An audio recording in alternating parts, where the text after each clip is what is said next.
In the Middle Ages, monasteries were officially regarded as centers of renunciation, service to God, and modesty.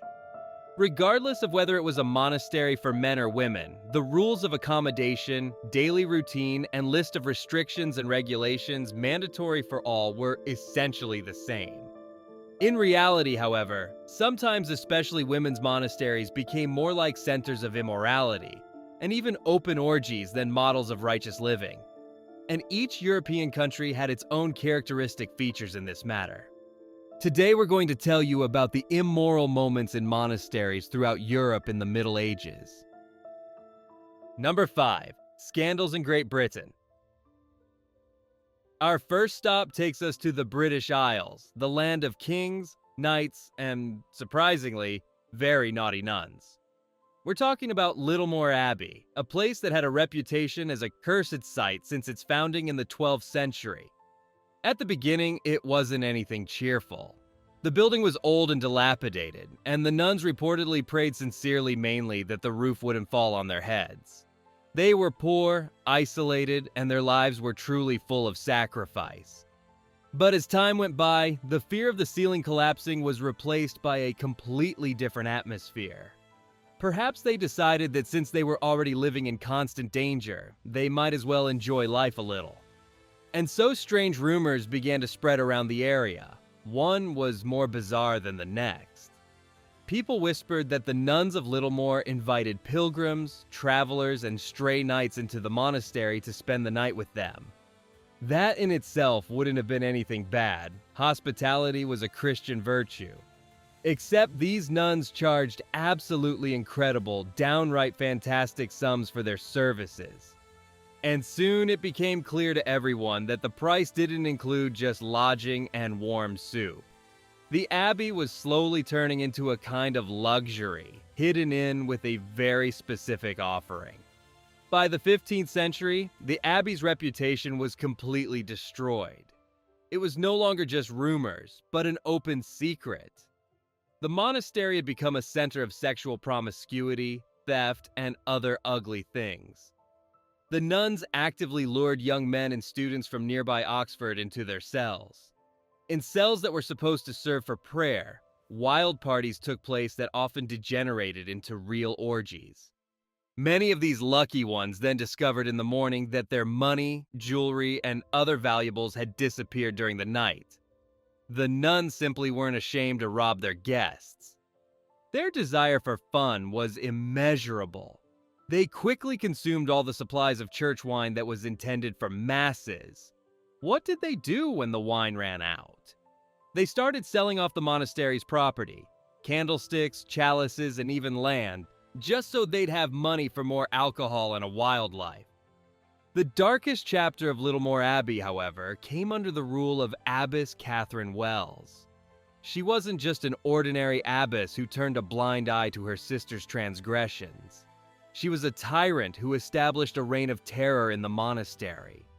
Nuns who displeased her were beaten, tortured with hunger, and humiliated in the worst ways, including sadomasochistic practices. In desperation, many girls had to sell themselves to men from the surrounding area, just to earn a few coins for food and escape the abbess's wrath. And Abbess Catherine herself? She lived like a queen. She openly lived with a local priest and even had a daughter with him. This was a scandal of unprecedented proportions. Nuns who were among her favorites also brought men into the monastery without any concealment. By the time a bishop's inspection arrived at the monastery, some of them were even visibly pregnant. The rumors about the goings-on at Littlemore were eventually so loud and disturbing that Bishop William Atwater could no longer ignore them. In the year 1517, he sent his deputy, Edmund Ord, to investigate the situation. What Ord discovered took his breath away. He found that a large portion of the monastery's land had been either mortgaged or sold to the abbess's own lover. The abbess was so brazen that when the priest came to visit, she simply handed her child to one of the nuns to care for. During the investigation, other shocking things came to light. Several nuns whom the abbess had locked in the pillory for their transgressions managed to free themselves. They organized a rebellion against Catherine Wells, escaped from the monastery, and settled in a nearby village, where they began to live quite openly with their partners. So much evidence of corruption was gathered that the bishop had no other choice. On his orders, the monastery was dissolved and permanently closed. Abbess Catherine Wells was accused of nymphomania, drunkenness, theft, and adultery. Her story became a cautionary example of how low a place dedicated to God could fall. Number 4.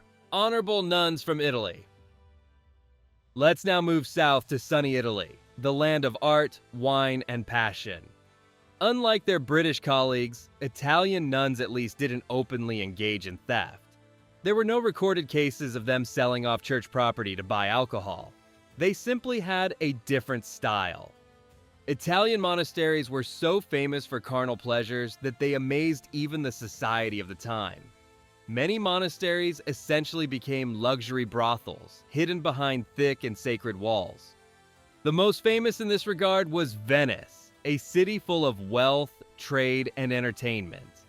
Venetian nuns were known for their beauty and loose morals. They mostly came from wealthy families who sent them to the monastery not because they were devout, but because they didn't have suitable grooms or dowries for them. These young women brought with them a desire for luxury and fun. They didn't try to hide their lifestyle at all. They commonly wore loose, short, and often revealing dresses made of expensive fabrics. They covered their cleavage only during church ceremonies, and that more out of obligation than conviction. It's no wonder that there was enormous interest in a love affair with such a nun. For many men, especially from the ranks of nobility and wealthy burghers, it was an exciting and forbidden fantasy. The abbesses of these monasteries often behaved more like managers or madams. Their main task wasn't to oversee the spiritual life of the sisters, but to find the best and wealthiest partners for them. They arranged secret meetings and ensured that everything proceeded discreetly and to mutual satisfaction. One of the authors of the time, Alexander Perdicisus, described it very aptly in his book. Not even the strict morality of the monastic garment could suppress their natural beauty and slenderness.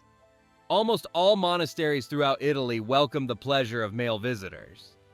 Monasteries became places where people came not only for spiritual refuge, but also for very worldly pleasures. Spain, another Catholic country, wasn't far behind Italy in this regard. However, it had its specifics. Spanish nuns differed in their character and specialization.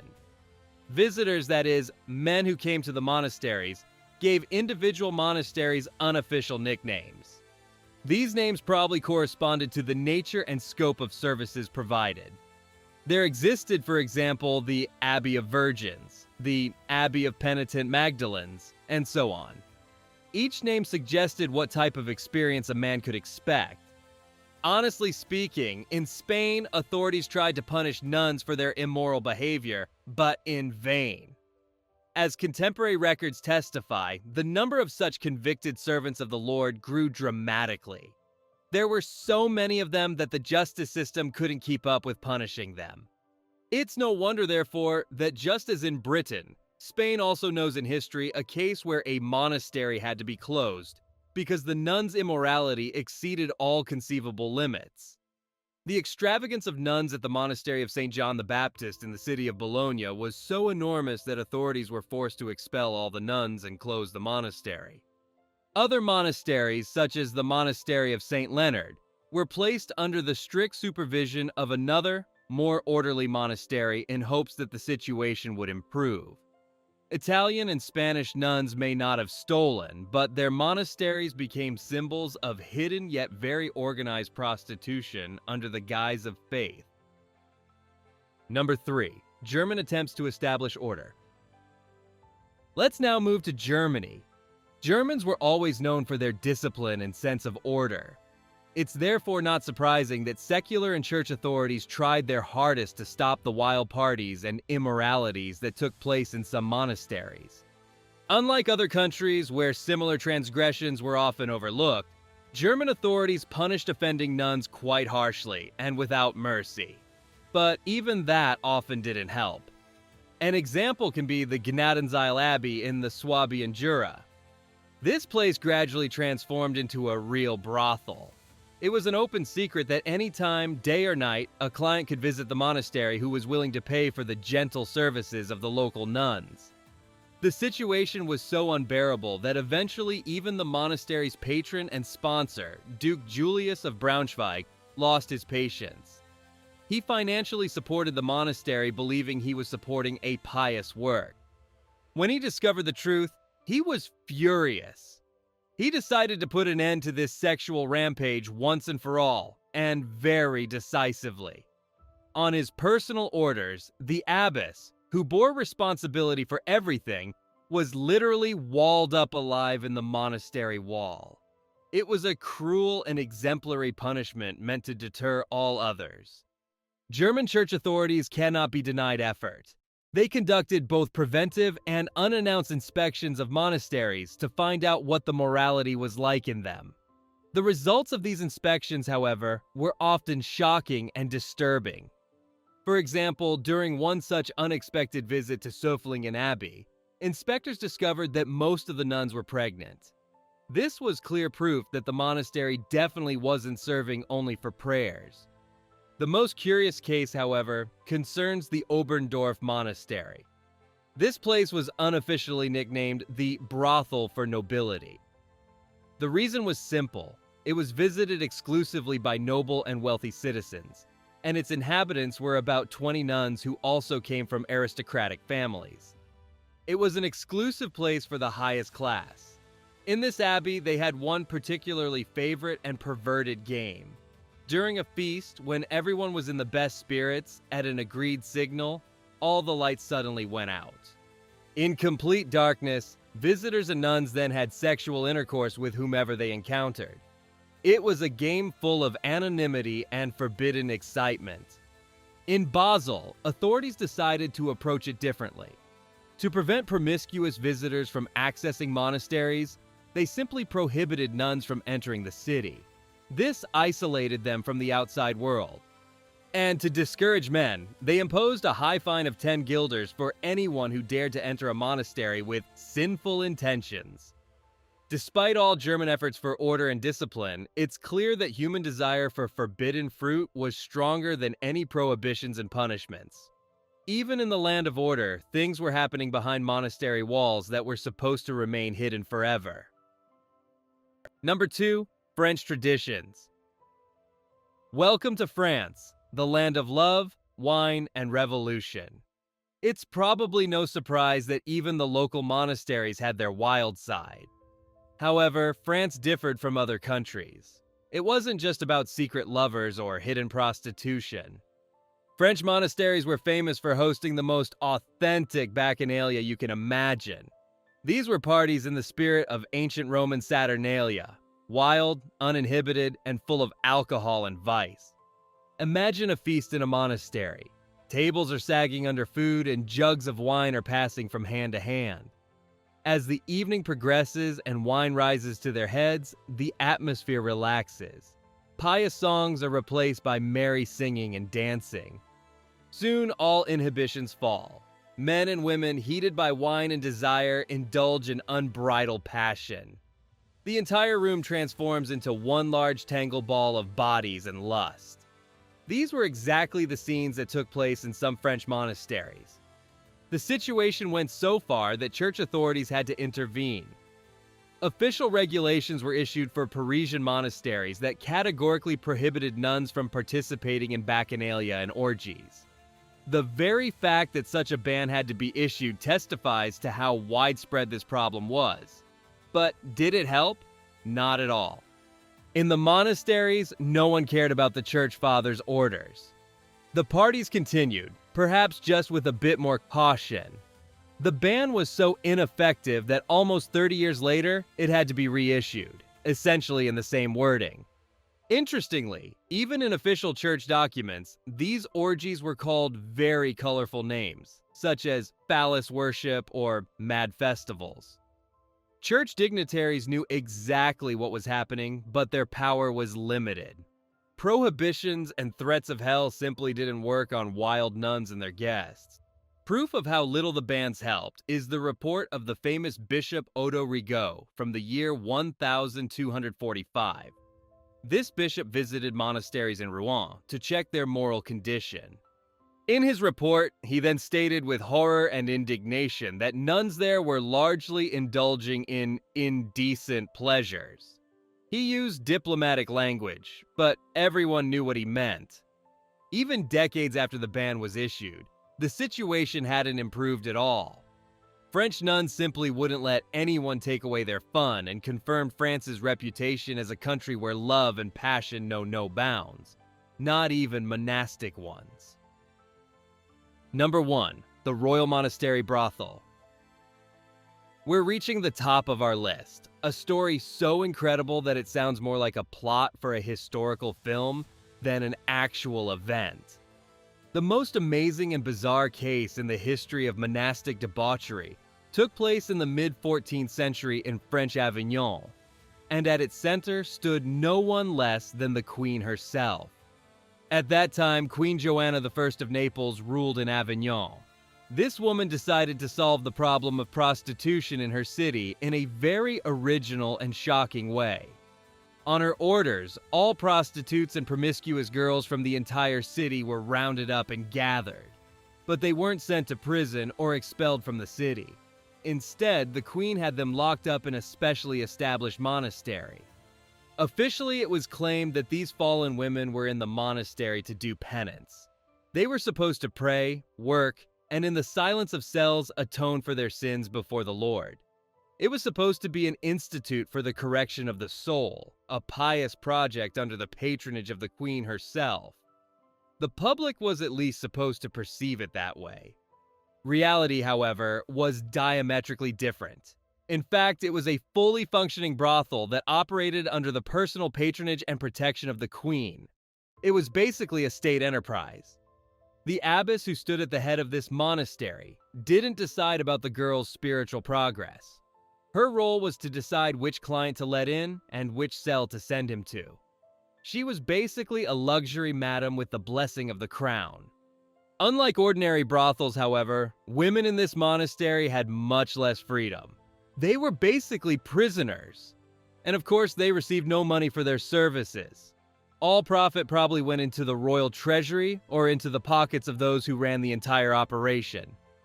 To be fair, there were certain rules here that were supposed to protect the women. Clients were required to treat the girls decently and not harm them. And what's perhaps most shocking about the whole thing, these nuns were regularly examined by a doctor. This was an absolutely unprecedented practice for the time, meant to ensure that the women would be healthy and the goods would be quality. Queen Joanna thus created a system that was exploitative on one hand, but in its own way also progressive on the other. This story shows the incredible degree of hypocrisy and pragmatism of the time. Under the guise of religious reform, a state-run brothel operated that generated profit while simultaneously cleaning the city streets of undesirable elements. It's the clearest example of how far people in the Middle Ages were willing to go to hide their desires and dealings behind a facade of piety. As we've seen today, the quiet and holy life we associate with medieval nuns wasn't always reality. Behind monastery walls, stories full of passion, greed, and scandals unfolded that would make several novels. From Britain, where nuns robbed their lovers, through Italy, where monasteries functioned as luxury brothels, to France, where wild orgies were held under the patronage of the queen herself. These forbidden pleasures show that human nature, desires, and passions cannot always be controlled by strict rules and threats of hell. You might be wondering what finally ended these wild parties and uninhibited life in monasteries. It wasn't church reforms or stricter punishments. The end came in the form of a silent and deadly enemy. An epidemic of syphilis began to spread throughout Europe, a disease that was no less deadly in its consequences than the plague. The fear of a painful and ugly death proved to be a much more effective means of introducing chastity than any sermon. Faced with a deadly disease, even the wildest parties became a thing of the past. This story is just another proof that history is never as simple and black and white as it seems. Even the most pious places can hide the darkest secrets. We hope you enjoyed the video. If you want to check out other videos we've prepared for you, click on one of them on the screen or visit our channel. Don't forget to subscribe and click the bell. Thanks for watching and see you next time.